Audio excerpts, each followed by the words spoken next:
नमस्कार दोस्तों, आपका हमारे YouTube channel JD online classes में स्वागत है। दोस्तों, आज हम डिस्कस करने वाले हैं साइंस में बायोलॉजी का पार्ट 2। इससे पहले हमने पार्ट 1 अपलोड कर दिया है, जो हमारी प्लेलिस्ट पर आपको मिलेगा। अगर आपने नहीं देखा तो उसको जाके ज़रूर देखें। दोस्तों, हम साइंस की सीरीज शुरू कर रहे हैं। इस श्रृंखला में हम बायोलॉजी, केमिस्ट्री और फिजिक्स के क्वेश्चन कराएंगे, जो पेपर में ज़्यादा पूछे जाते हैं, वो आपके लिए इम्पोर्टेंट होंगे। तो दोस्तों, शुरू करते हैं। आपका पहला क्वेश्चन है, स्वादिष्ट भोजन देखकर मुंह में पानी आ जाता है, वह है हार्मोन संबंधित प्रतिक्रिया, स्नायु संबंधित प्रतिक्रिया, दृष्टि संबंधित प्रतिक्रिया, घ्राण सूंघने संबंधित प्रतिक्रिया। तो इसका जो राइट आंसर है आपका, वो आपका है बी, स्नायु संबंधित प्रतिक्रिया। आगे देखिए, मानव में पित्त का स्राव होता है अग्नाशय में, छोटी आंत में, ग्रास नली में, यकृत में। तो इसका राइट आंसर है आपका डी, यकृत में। आगे देखिए, बाइल का स्रोत होता है। पहले बताइए आप लोग, बाइल किसे कहते हैं? तो बाइल जो है पित्त रस को कहा जाता है। ठीक है।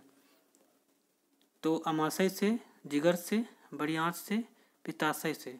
तो बाइल का स्रोत होता है पित्ताशय से, नहीं होगा, बड़ी आंत से नहीं होगा, अमाशय से नहीं होगा। इसका राइट आंसर है आपका बी, जिगर से होता है। आगे देखिए, निम्न जानवरों में से किसकी अपेक्षाकृत अधिक लंबी आंत है? लोमड़ी, बाघ, कुत्ता, खरगोश। तो इसका राइट आंसर है आपका डी, खरगोश।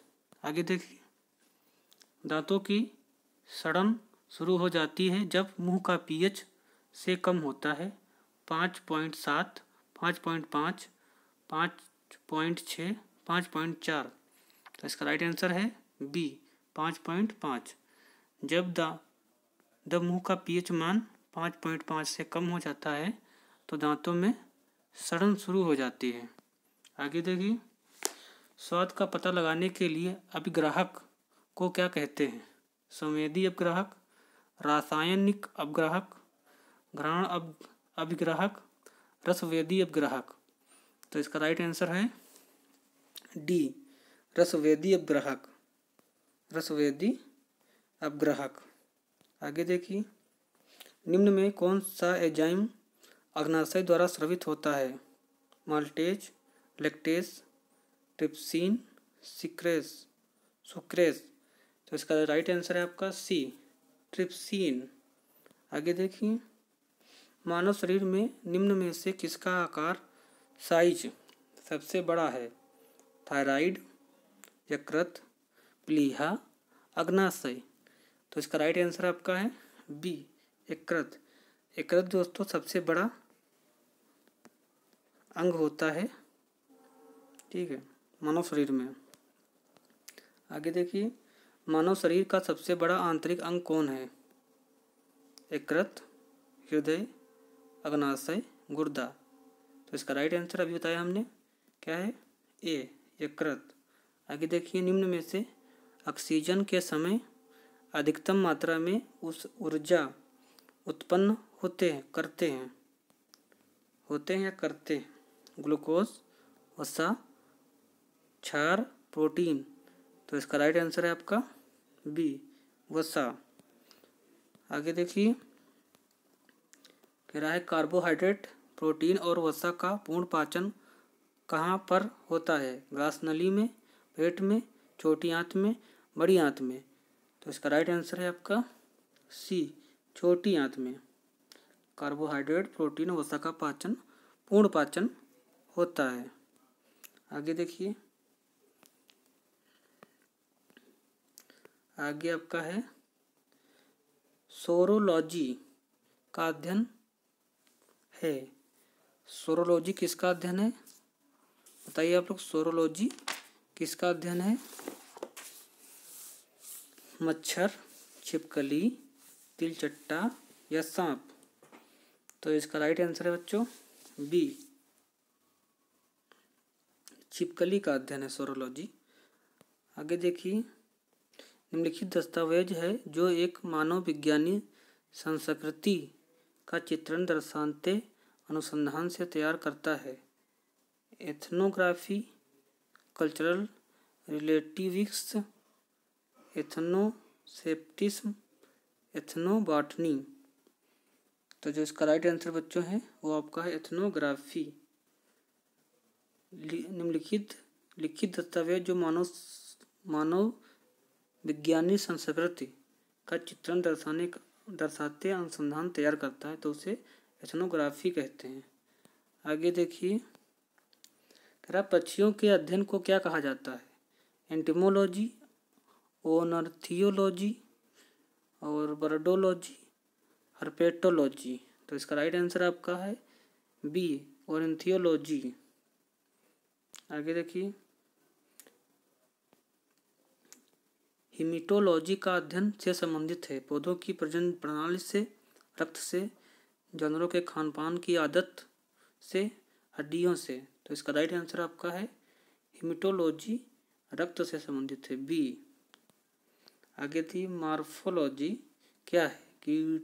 कीड़ों का अध्ययन, मानव विकास का अध्ययन, जीव की आकृति, उसकी संरचना और विशिष्ट संरचनात्मक गुणों का अध्ययन, जीव और पर्यावरण की परस्पर निर्भरता का अध्ययन। बताइए इसका राइट आंसर क्या है बच्चों? मॉर्फोलॉजी क्या है? तो इसका राइट आंसर है आपका सी, जीव की आकृति, उसकी संरचना, विशिष्ट संरचनात्मक गुणों का अध्ययन आपका मॉर्फोलॉजी कहलाता है। आगे देखिए, निम्नलिखित में से किसमें मनुष्य का अध्ययन होता है? किसमें मनुष्य का अध्ययन होता है? तो इसका जो राइट आंसर आपका है बताइए क्या है? Archaeology, anthropology, andrology.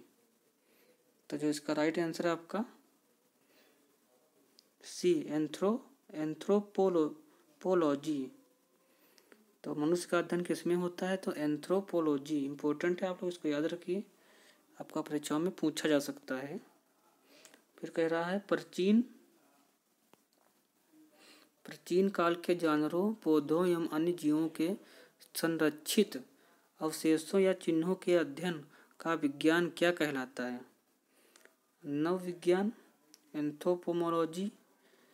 ये तो आप लोग बता दिए, मानव का अध्ययन एंथ्रोपोमोलॉजी होता है, और ये आपने बताया भी। पुरातत्व विज्ञान आर्कियोलॉजी होता है। जीवाश्म विज्ञान पैलियोटोलॉजी। औषध विज्ञान फार्मोलॉजी। तो इसका जो राइट आंसर है आपका सी, जीवाश्म विज्ञान। ठीक है, पैलियोटोलॉजी। आगे देखिए, कह रहा है पैलियोटोलॉजी के अध्ययन को से संबंधित है हड्डियों, जीवाश्मों, कठोर कोषों, पंखों। तो इसका राइट आंसर होगा आपका जीवाश्मों। पैलियोटोलॉजी जीवाश्मों से संबंधित है। आगे देखिए, कह रहा है पादप विज्ञान में किसका अध्ययन किया जाता है? मानव शरीर का, पौधों का, शुद्ध मात्रिक का, मानव मनोविज्ञान का। तो इसका जो राइट आंसर है आपका क्या है बच्चों? इसका राइट आंसर बी, पादप विज्ञान में पौधों का अध्ययन किया जाता है। आगे देखिए, आगे कह रहा है आपका ओनेरियोलॉजी किसका अध्ययन है? ओनेरियोलॉजी किसका अध्ययन है? भगवान का, सपनों का, नींद का, रंग का। तो इसका जो राइट आंसर है आपका बी, सपनों का। ओरेनियोलॉजी सपनों का अध्ययन। इंपॉर्टेंट क्वेश्चन है ये भी। आगे देखिए, तेरा टॉक्सिकोलॉजी किसका अध्ययन है? इंसानी व्यवहार, जहर, भूक्षरण, चट्टान। तो टॉक्सिक माने होता है जहर, तो टॉक्सिकोलॉजी होता है जहर का अध्ययन। बी वाला इसका राइट आंसर होगा। आगे देखिए, सेरीकल्चर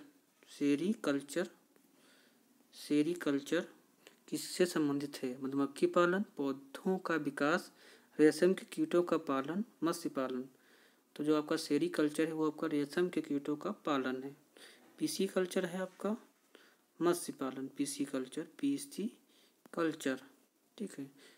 एपी कल्चर जो आपका होगा बता रहे हैं, एपी कल्चर मधुमक्खी पालन है, एपी कल्चर, ठीक है। और सेरीकल्चर ये आपका है रेशम के कीटों का पालन, और मत्स्य पालन जो आपका पीसी कल्चर है। आगे देखिए, आपको कल्चर से क्वेश्चन जो पेपर में देखने को मिलेगा, इसलिए कल्चर अच्छे से याद कर लीजिए। अगला है टेक्सोनोमी, मूल रूप से संबंधित है, जो विविधता का ढांचा, खगोल विज्ञान की शाखा, मानव व्यवहार का अध्ययन। तो क्या इसका राइट आंसर बच्चों बताइए? टेक्सोनोमी, टेक्सोनोमी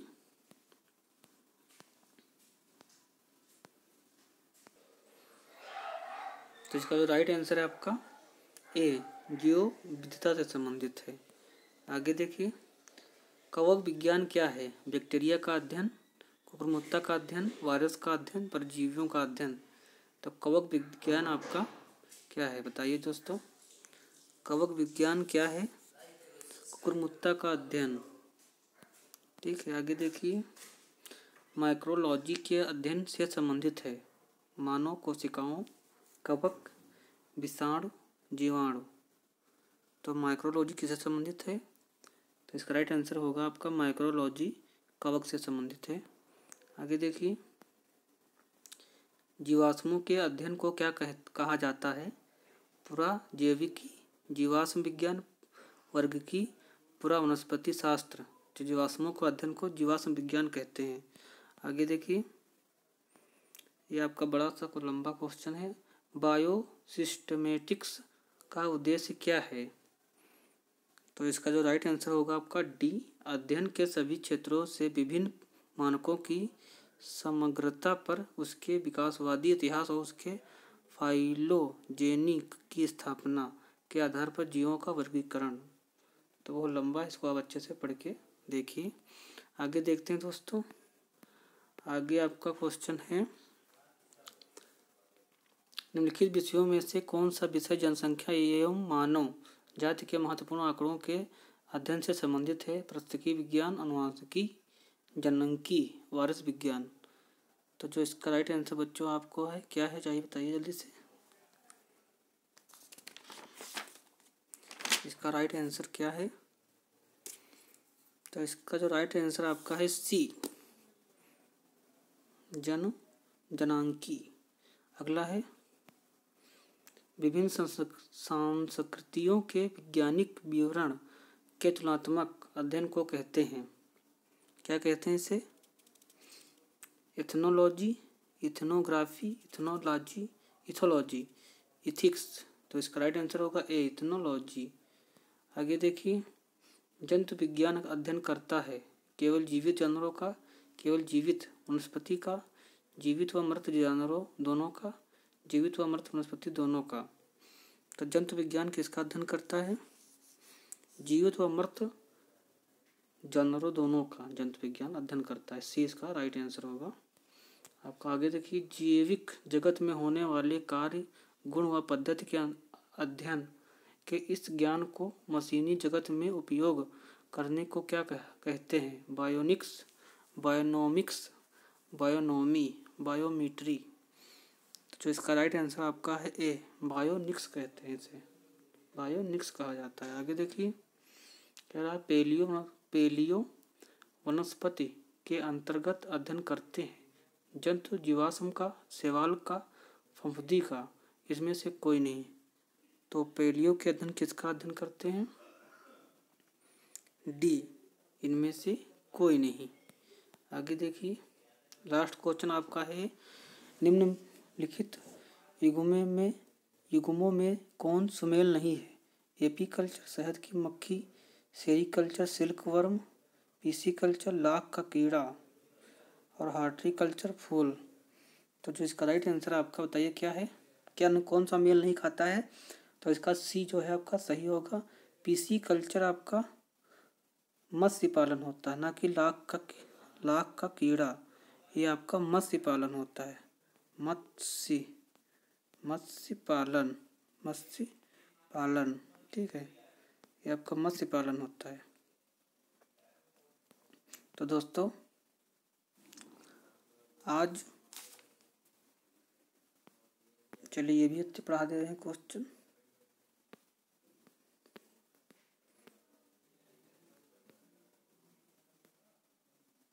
जेरोंटोलॉजी निम्नलिखित में से किसके अध्ययन से संबंधित है? शिशु, महिलाएं, त्वचा की बीमारी, वृद्ध। तो जेरोंटोलॉजी आपका वृद्ध से संबंधित है, डी आपका सही आंसर होगा। अगला देखिए, कह रहा है लेक्सिकोग्राफी का संबंध है मानव शरीर की संरचना से, शब्दकोश के संयोजन से, गुप्त लिखावट से, चित्र और मॉडल के द्वारा पढ़ने से। तो इसका जो राइट आपका आंसर है बी, शब्दकोश के संयोजन को लेक्सिकोग्राफी कहा जाता है। आगे देखिए, सब्जी के लिए काम आने वाले पौधों के अध्ययन को कहते हैं फ्लोरिकल्चर, पोमोलॉजी, ओलेरीकल्चर और हार्टिकल्चर। तो इसका राइट आंसर होगा आपका डी, ओलेरीकल्चर। सब्जी के काम में आने वाले पौधे के अध्ययन को ओलेरीकल्चर कहा जाता है। आगे देखिए, रेशम कीट पालन को कहते हैं एपीकल्चर, हार्टिकल्चर, सेरीकल्चर, फ्लोरिकल्चर। तो इसका राइट आंसर होगा सी, सेरीकल्चर कहा जाता है। आगे देखिए, मधुमक्खी का उपयोग किया जाता है सेरीकल्चर में, टिश्यू कल्चर में, एपीकल्चर में, पीसी कल्चर में। तो एपीकल्चर में मधुमक्खी का उपयोग किया जाता है, सी इसका सही आंसर है। आगे देखिए, निम्नलिखित में से कौन सा एक सही सुमेलित नहीं है? फूलों की खेती फ्लोरिकल्चर, फसलों की खेती एग्रोनॉमी, सब्जियों की खेती हार्टिकल्चर, फलों की खेती पोमोलॉजी। तो इसका जो राइट आंसर है आपका क्या, जल्दी बताइए दोस्तों? सी, सब्जियों की खेती हॉर्टिकल्चर नहीं होता है, ये सही है आपका। फूलों की खेती ये भी सही, ये भी सही है, ये भी सही, ये आपका गलत है, ठीक है। आगे देखिए, आगे है विटीकल्चर के द्वारा निम्नलिखित में से कौन एक उत्पादित होता है? सिल्क, केचुआ, शहद, अंगूर। तो विटीकल्चर जो है अंगूर को कहते हैं, अंगूर की खेती को विटीकल्चर कहा जाता है, इसका डी आपका सही होगा। आइए देखिए, आपका लास्ट क्वेश्चन है दोस्तों, कीट संवर्धन क्या है? कीटों की वृद्धि करने का विज्ञान, जंतुओं के अध्ययन करने का विज्ञान, मछलियों के अध्ययन करने का विज्ञान, कीटों को मारने का विज्ञान। कीट संवर्धन क्या है? तो इसका क्या सही आंसर क्या होगा? कीटों की वृद्धि करने का विज्ञान, क्योंकि संवर्धन माने ही होता है वृद्धि करना। तो कीटों की वृद्धि करने का विज्ञान आपका कीट विज्ञान कहलाता है। तो दोस्तों यह वीडियो आपको कैसा लगा है हमें कमेंट बॉक्स में जरूर बताइए, और हमारे चैनल जेडी ऑनलाइन क्लासेस को लाइक शेयर और सब्सक्राइब करिए,